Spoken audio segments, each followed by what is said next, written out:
All right, welcome to the office. This is a little bit of a different angle than maybe you've seen before, but we're working with it. I'm gonna do just unboxing some mail here. That's not mail. And I know I don't really have an ideal setup to kind of go over this, but I kind of like the idea of just talking about things as I'm interested in them, right? There's really no like extremely rare or crazy thing that you were probably familiar with. I think it's just interesting to talk about these things as they're interesting to me. I did record one of these before and my phone died, so you missed out on all these Samsonite ads that I had unboxed. I think the most important thing that I want to point out is that there's a bunch of Canadian catalogs from the 1980s, specifically this one from 1988, which is Samsonite still, and which substantiates that, so that's cool. The one disappointing thing about that is that one of the monorail sets are in here, which means Samsonite produced a monorail set, which means I need to get pictures of one. So that'll be fun. But today I'm just kind of, I don't know. I like seeing that kind of raw reaction where it's, you know, seeing something for the very first time and kind of interpreting it as it was, or as it is, and not really having the preparation, right? So don't take anything that I say as like super researched or super well informed. So this one is a paper opener, or a letter opener, right? I've been purchasing some Samsonite materials. Let me see if I can get that, or you can see it. So the luggage that knows its way around the world. I have one more thing that says a similar catchphrase, I guess. It should be pretty easy to date. I just have to correlate it with magazines and newspapers and such. I imagine it's some kind of like employee gift. It shouldn't be any precious metal, I hope not. It's too light to be anything significant. But I also have this Silhouette by Samsonite, probably 1950s Zippo tape measure. It's kind of peeling in the paint department.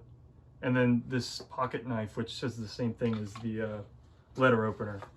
So I think they're like employee gifts from Samsonite. I don't really know, and I've not really looked too far into it just yet.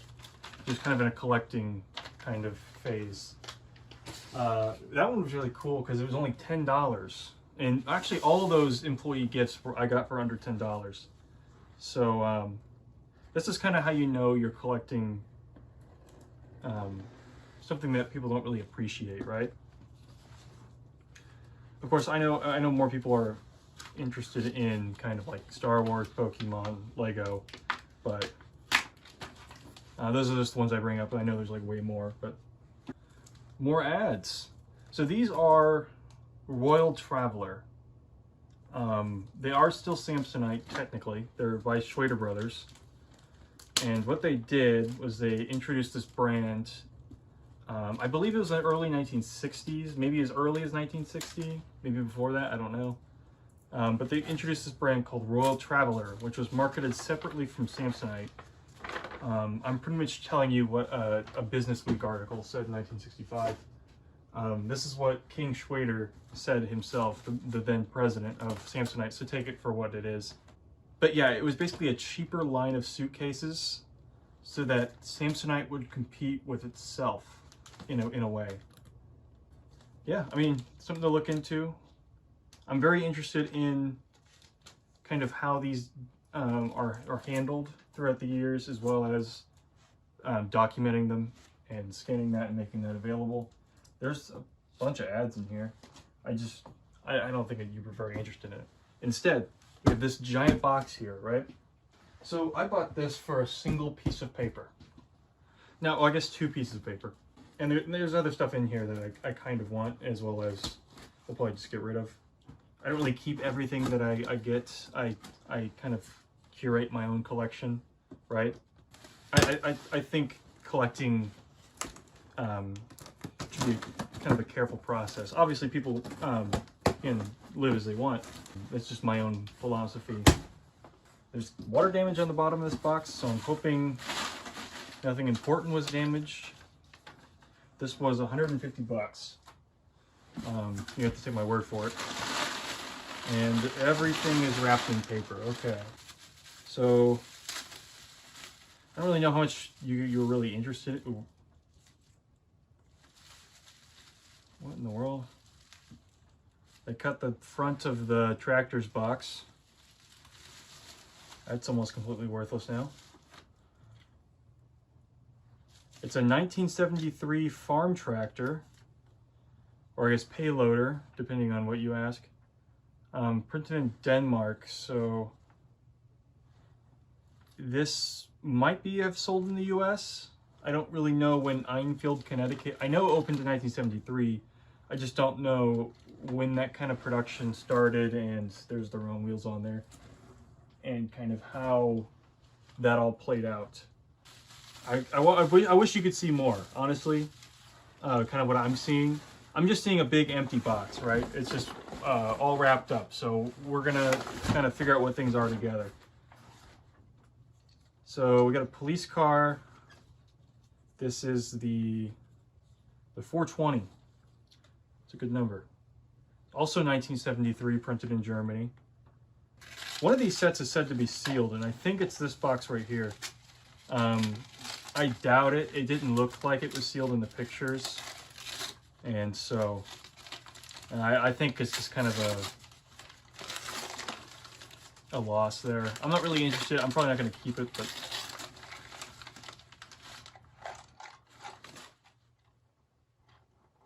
yeah, it's not sealed, but it's maybe complete, maybe brand new. I don't know.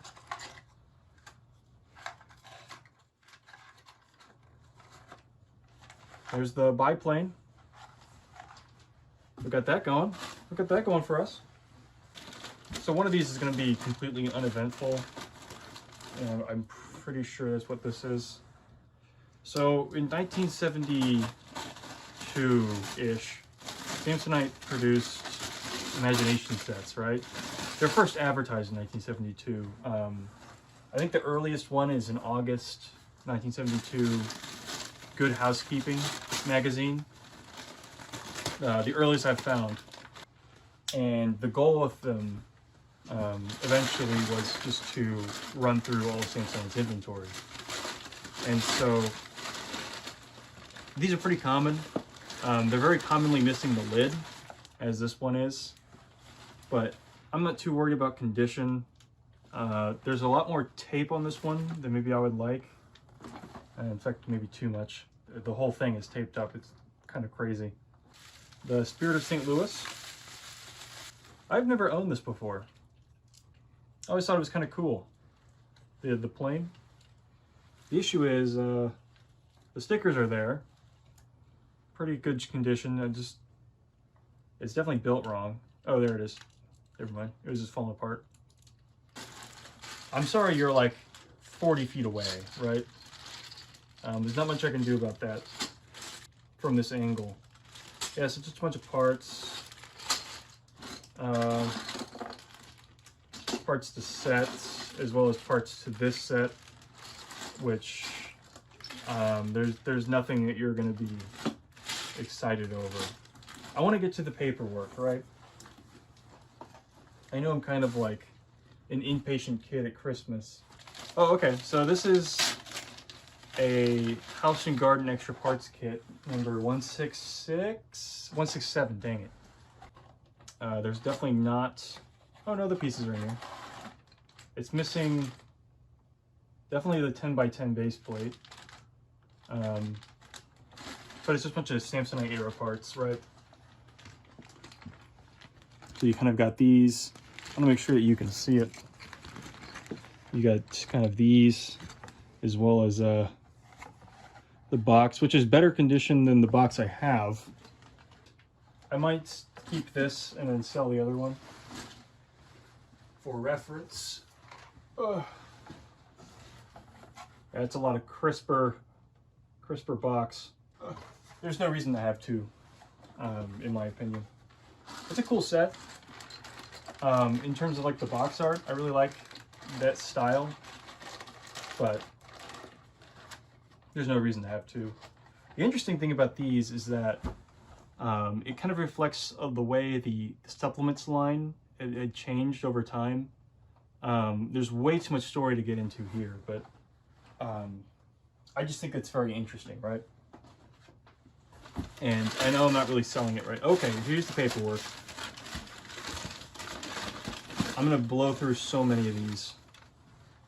So, assortment catalog, Enfield, Connecticut. So this was supposed to be like a mishmash. So the 402, the rescue units, the 346 instructions. I want to scan those.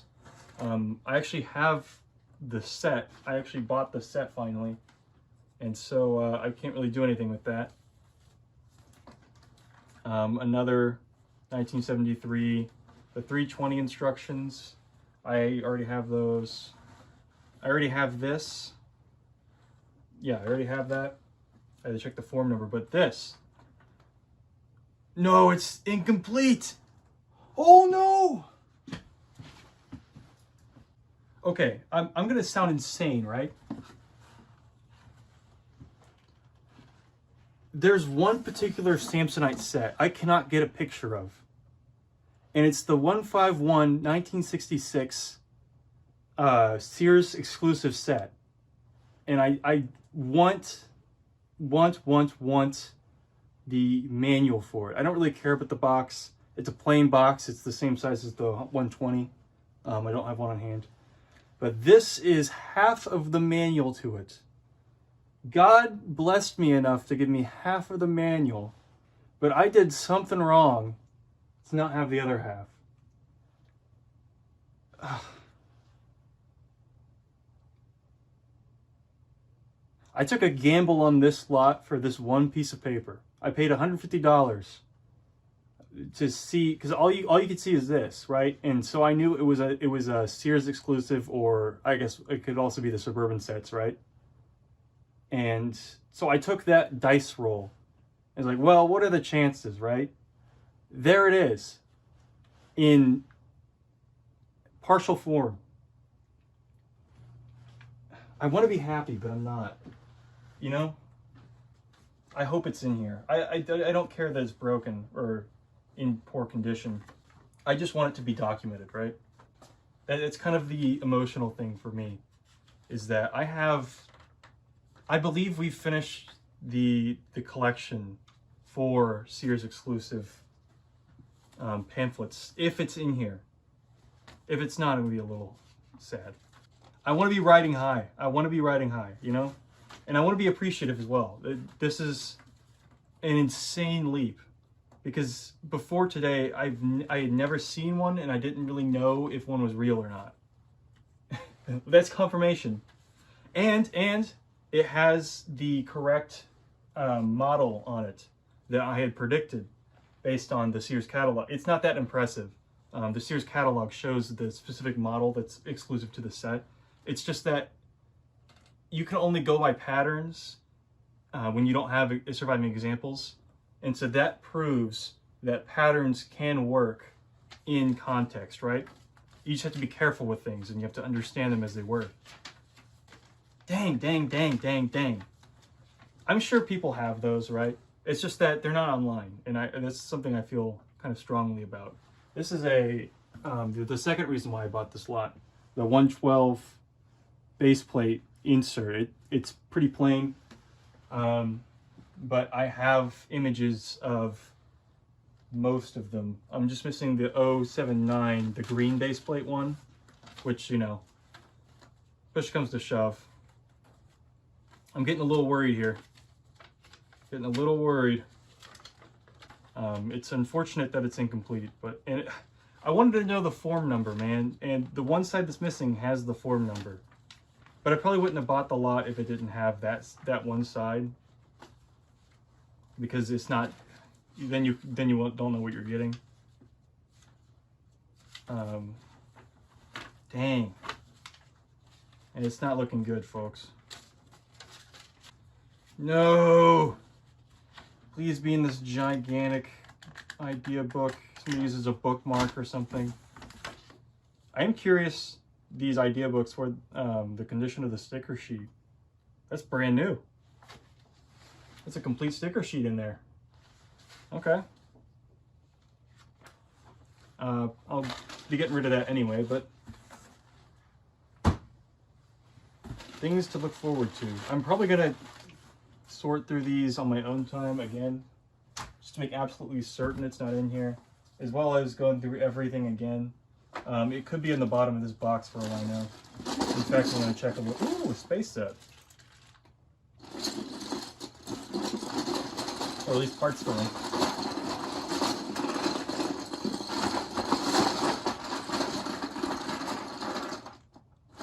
The things we do. Okay.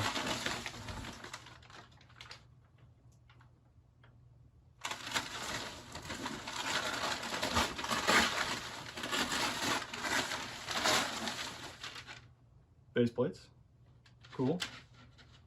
The two 40x40s.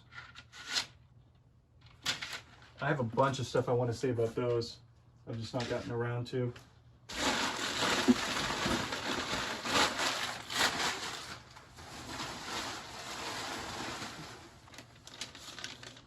We tried. We tried. So this is a, oh my gosh, that's a lot bigger than I thought it was. But, a set that spills out a bunch of pieces when I flip it around. Yeah, so it's in here. There's a lot of blue parts. I don't think a lot of that is original. You may not be able to see it, and honestly, you're not missing much. You know, that's the inside of it right there. Yeah. It's in weird condition, man. There's a statue figure in here. There's a couple. Actually, quite a bit. 1, 2, 3, 4. Again, I'm probably not going to keep most of this. Distributed by Enfield, Connecticut. Yep. It's an American version. Very cool. Okay, well.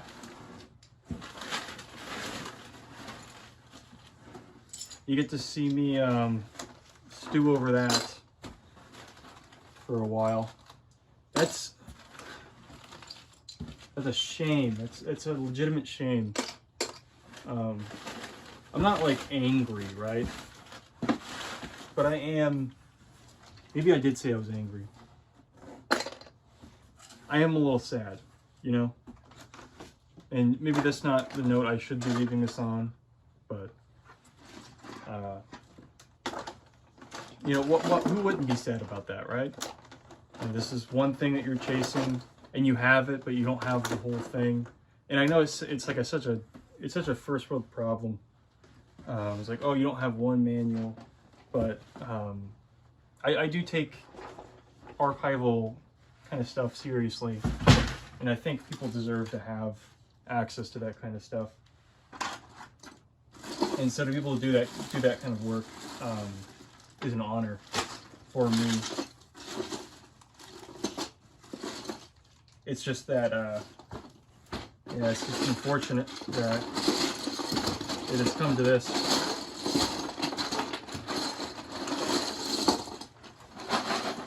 Kind of giving a last Hail Mary in this bottom of this box here. So the interesting thing about these is that they are packaged in a way where the bottom of the box is a false bottom. So there's like an outer box and there's an inner box. It is entirely possible something slipped in there, but I'm gonna err on the side of probably not. I'm probably just hallucinating over the loss of these very rare instructions. That's a shame.